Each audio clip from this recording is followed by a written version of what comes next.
make me hurt your dog! And you don't know what... Alright folks, for today's episode, we are going to talk about Buffalo Bill from arguably one of the best crime thrillers in existence, which at once becomes an instant classic as a getaway film for psychological crime thrillers. We are talking about The Silence of the Lambs, based on the novel bearing the same name written by Thomas Harris, that traces perhaps the most erudite yet cunning psychopath antagonist and the finest forensic psychiatrist that has ever lived, Dr. Hannibal Lecter, Hannibal the Cannibal. However, in The Silence of the Lambs, we see Lecter taking a back seat, but not for long. At the same time, a burgeoning serial killer throttles his way into the headlines as the new raging berserker skins his victims, or preys without exhibiting any remorse or guilt. Very few serial killers we come across in the history of horror crimes and popular culture display a pathology so intricate and twisted that most certainly isn't a recipe those who are faint of hearts can stomach. Let's dive into how Buffalo Bill came about as this gruesome schizoid killer as we know him to be.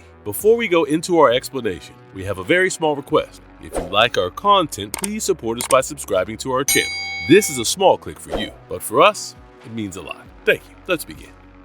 Who is James Gumb, better known as Buffalo Bill? James Gumb, better known as Buffalo Bill, seemingly appears to be a deeply troubled transvestite man. He is the one behind the heinous crimes as they unfold, while the corpses of women are found washed and stripped, bare to the flesh. These are women who he holds captive to starve them for days in a pit before killing them off to harvest their skin. As most of us would know, serial killers, you cannot gauge them, nor can you assess them based on binary distinctions of moral absolutes that most of us operate by or adhere to as social beings. There's nothing inherently elemental or simple about their criminal intent or profile. However they are, despite the baffling obscurity of their crimes, a serial killer is every bit of a product of our society. In the movie, his character is played by Ted Levine, who nails the character to perfection. Contrary to the movie, what makes this character's pathology or spree ever so enigmatic and disturbing is that we never quite see him as a human. In a sense, the movie does begin in a sort of medias res, whereby James has already made a reputation for himself as the ill-famed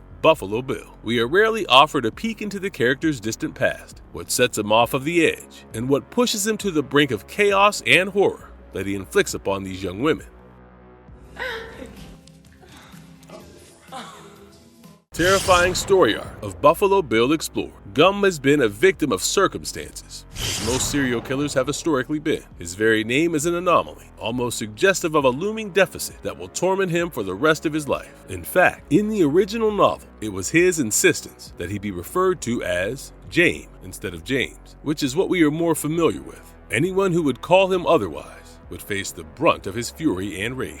In the film, we don't see much of his travails from his distant past as a child, except in the meanderings of Lecter, who briefly refers to Gumb's traumatic past. From what we can piece together, it is a criminal profile of a clinically insane delinquent who longs for a rebirth, and his every act of killing brings him closer to his transformation that he has been denied by medical institutions. He had applied for sex reassignment surgery. Unfortunately for him, he was not vetted owing to his failure to fit the personality inventory tests. Due to his history of violence and criminal propensities, he was not cleared to go through with the procedure in any of the country's premier medical institutes. Hannibal Lecter observed that Gumb's insistence merely stemmed from his delusions. Lecter assessed that Gumb was not, in truth or in reality, a transsexual. It is what he desperately clung to on account of his loathings for his identity that he seeks to do away with. However, this does not establish a clear picture of his profile, his evolution, and the events that pushed him to be the Buffalo Bill. Gumb was abandoned when he was just 2 years old by his alcoholic mother, whose dreams of becoming an actor in Hollywood were crushed. He was transferred across several foster homes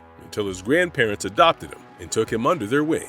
Gumb brutally murdered them, that too, in the presence of barricading police just to serve his impulse of unearthing a temptation to kill, to savor the pleasures of a horrid instinct, becoming the infamous Buffalo Bill. Like all serial killers, Gumb hides in plain sight, lurking in parking lots, as we see in the film, stalking his prey's routine movements with a pair of night vision goggles to look for the most opportune moment to pounce in the dead of night. However, he does not covet them, nor does he hound them in an attempt to gratify his sexual urges, since he is not motivated by lecherous pursuits. that can often cloud one's perceptions, he is more discreet in his methods concerning the nature of his crimes. He shows restraint and caution in carving his victims, which he is also very particular about. He would always go for women with a heavy build. This is how he gets his name, Buffalo Bill, which started as a distasteful joke inside the circles of Kansas City homicide, when some officers remarked that this one likes to skin his humps. The statement is rooted in the assumption that serial killers usually engage in some sort of sexual act or abuse before dispatching them. What's even more disconcerting is the association of women with buffaloes on account of their heavily framed physiques. Gum was highly intelligent despite his acute mental decline. He would trick his victims by luring them into a neatly defined trap, by bringing them into confidence, as we see in the way he kidnaps Catherine Martin and knocks her down unconscious by launching a surprise attack on her in the van. He holds the women captive in a deep underground pit inside his basement, where the women are made to starve and forced to apply lotion until their skin loosens, making it easier for him to remove after he kills them. 1991 film adaptation and the demise of Buffalo Bill. The film adaptation of the novel begins with Agent Starling and Crawford investigating the Buffalo Bill murders. Crawford devises a plan to seek Lecter's plan by putting Starling up to the task, and she eventually has a breakthrough as she succeeds in earning his trust and confidence, despite being initially impervious at the outset. Lecter would drop a series of clues in the form of cryptic anagrams that Starling cracks and moves closer to her target. James Gum, the infamous serial killer, has struck again. This time, he has kidnapped the senator's daughter, who he lured into a trap by feigning an injury in his arm to draw her attention. The girl approaches to offer him a hand in helping to lift the sofa inside the van. Gum incapacitates her by throwing punches at her to knock her out of her senses. Starling discovers a moth stuck inside the throat of another one of Bill's victims. Her back has also been carved around the waist in 2 diamond pockets. Lecter remarks that the moth symbolizes his transition, his journey into a woman. The FBI goes all out, as the most recent kidnap of the senator's daughter, Catherine, has caused a nationwide outrage. They organize search parties all across the possible locations to locate and apprehend Buffalo Bill before he strikes again and claims another life. Catherine, who had been trapped inside the dry well, hatches a plan to fight back by whispering and luring Bill's dog with a bone. She plans to delay the killer by threatening to snap the dog's neck, which drives him into a fit. Starling sets out on her own to investigate a town named Belvedere in Ohio to investigate the murder of Frederica Bimmel, the first to fall prey to the series of killings. Upon walking into Frederica's room, Clarice realizes that Bimmel knew this killer at an interpersonal level. She soon learns that Frederica worked for Mrs. Lippman, whose house she visits next, only to chance upon the killer himself, who has taken over the house under the identity of John Grant. Clarice soon realizes who she has walked into. Clarice chases him down to his basement of horrors, where she finds Mrs. Lippman's carcass rotting away in a desolate bathtub. The disturbing personality of Buffalo Bill explored. The personality of Buffalo Bill is no less intricate, as explored in the novel and subsequently in the cinematic adaptation. Had it not been for Hannibal Lecter, the FBI could perhaps never have come even remotely close to finding out the identity of the perpetrator that ties into the serial killings. Lecter recalls having met Gum through one of his former patients, who also happened to be Gum's lover. Lecter noted that his pathology resulted from years of abuse and neglect. He has become a creature so riddled with hatred and disgust that he would by any means recreate a new self, a new skin, a mantle stitched and crafted out of the skins of the women he has flayed. Gum, from an early age, has been deprived of a life of dignity and purpose. For most of his life, he has never had any say whatsoever about what he wanted to be. Upon being subject to systematic abuse at the foster homes, Bill's psyche had come undone at a very early age. His scarring encounters distorted his projection, whereby he formed the delusion that he was, in fact, a transgendered person. In fact, strangely enough, during his formative years of crime,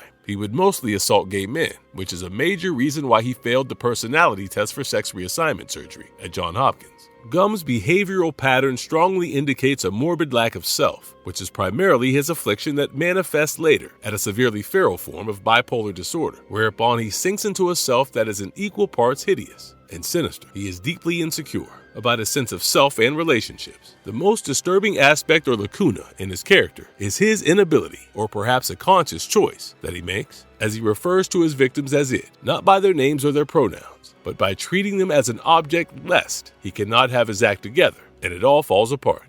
Power and abilities of Buffalo Bill explored. Tactical intelligence. Bill is a seasoned killer who chooses his prey carefully. He has a well-defined history of criminal abuse and murder. His years of being sloppy are behind him now. He takes great care in analyzing his prey's psychology before setting forth a trap in motion. He knows exactly what he is looking for, and he does not give in to the rush of hormones as other killers do, where it becomes an act of erratic compulsion. He bides his time and stalks his prey to learn their routine, their nature, and their triggers, which he exploits to his advantage when the time is ripe to hunt them down. Skilled manipulator. Despite being a full-blown psychopath and the derailment of perception that he suffers from, he is quite crafty and sociable, something that he has developed and honed over the years. In fact, his first victim, Frederica Bimmel, was someone with who he took the time and trouble to forge a personal relationship before slaughtering her. It can also be surmised he is pretty well versed in shrewd psychological tactics that he would often invoke as he walked into his victims' worlds unnoticed, as he did with Catherine. By feigning an injury, he knew he could draw Catherine in by devising a cruel ploy that most humans who are inherently compassionate would perhaps fall for. Physical strength. Gum has a tough build. His height is well above the average mark for a guy. He is by no means impoverished. By calling upon his strength coupled with cruel tactics, he can almost easily overpower most of his victims without making a mess. Gumb is quite clinical in his approach too. He took out Catherine and rendered her unconscious, and she was not exactly too frail either, yet which in itself serves as a testimony to his strength. Sewing and craftsmanship. From his inventory of costumes in his basement, we see that the skin costume he has been designing requires a deft hand, which Gum certainly boasts, as he sews it with precision and meticulous attention to detail. He is quite particular about the victims he chooses. He can tell just by looking at someone from afar their specific measurements, as he does when he kidnaps Catherine Martin. James Gum was a professional tailor. His eye for detail is quite unsettling, as he knows exactly what he is looking for to set a new benchmark for what would be the climax of his creative pursuit, a body that he can feel at one with, a skin where he feels comfortable, the skin of femininity that he was denied. Knowledge of human anatomy. James Gum has extensive knowledge of anatomy, which is evident in the way he designs his suit and the victims he chooses. He knew that keeping his victims famished and slathered in lotions would cause their skin to loosen up, would make his job easier. Every cut that he made along the body was always precise in all of his victims. As Agent Starling observed, this is the way someone who has been in the game for a while was doing it. Stealth and secrecy. James Gum managed to stay ahead of law enforcement, as he never left behind a coherent trail. Moreover, the FBI and other law enforcement organizations were at their wits after repeatedly failing to construe an underlying motive or intent behind these crimes. Without the genius of Lecter, they could not have caught him. There was no way for the crimes to be traced back to him, who had assumed a new identity, living in isolation among the most bustling towns as an ordinary citizen. Had it not been for his obsession with the rare species of moth that he reared, he probably could have eluded Starling as well. Who knows? I'm gonna do it, mister! Marvelous verdict. James Gum is one of the most iconic and well-written serial killer antagonists in the world of psychological crime thrillers. Despite a limited screen presence and featuring in a narrative alongside Hannibal Lecter, Buffalo Bill's legacy still holds its own and continues to be a benchmark that every new show featuring serial killers will have to contend with. He exhibited a neuropathology that was entirely unheard of for the audience at that time. It shows how deeply entrenched the mind can be in crimes of gut-churning proportions and how deep the psychosis can run in an individual. And if you liked our content, don't forget to leave a like and subscribe to us if you haven't already. Have a good one and be safe. Thanks, everyone.